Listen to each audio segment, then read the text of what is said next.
Emergency meetings are the core of our monumental success. As for why our father, the chess master, our mother... we weren't really poor because dad was a chess master. Listen, our dad was a fucking G. But chess pays zero. Now, we have a list of the top 10 richest chess players in the world right now. Top 10 richest. Can you get that up? Yeah, top 10 richest chess players. So we have one, Hikaru Nakamura. He's like number 2 in the world, I think, 50 mil.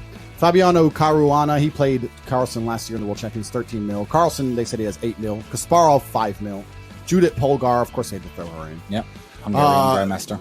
Timur Radibov, whatever, 5 mil. Point is, and then it goes down. So number 10 in the world has 2 million. So these are the top 10 richest players of all time, and the 10th richest player of all time has 2 million American dollars. Now, this house that we're in is bought and paid for. This costs 3 million.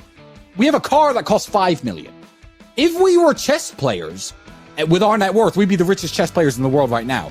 Our dad was the fucking man, and he taught us everything I needed to know about being a man. But he never had any fucking money. He wasn't even in the top 100 players. He never crossed into the top 100 back in 1998, 1999. That was his heyday. He lived in a car for a lot of his life. There is no money in chess. There's very little glory in chess, which is sad because everyone loves fucking football and soccer and all these sports I don't respect. In chess, you have to be an intellectual titan to even come close to mastering that game.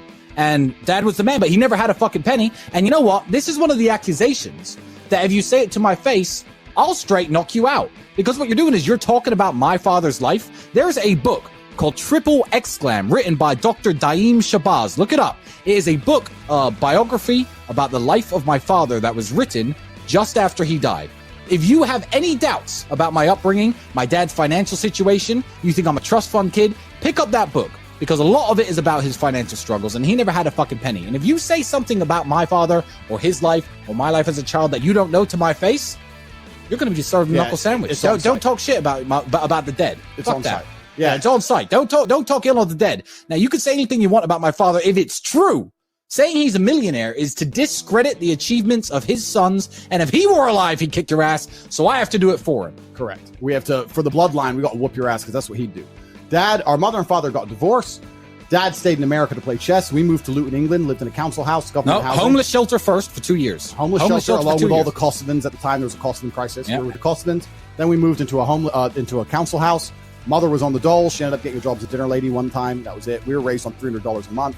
Our father was a professional chess player, driving from chess tournament to chess tournament in Pontiac Sunbird. Sometimes he won, sometimes he lost. A lot of the time he slept in the car. Had a couple thousand here maybe, but then he had to play chess with it for the next 3 or 4 months, driving across America from California to New York in a busted up Pontiac Sunbird, playing chess and winning games.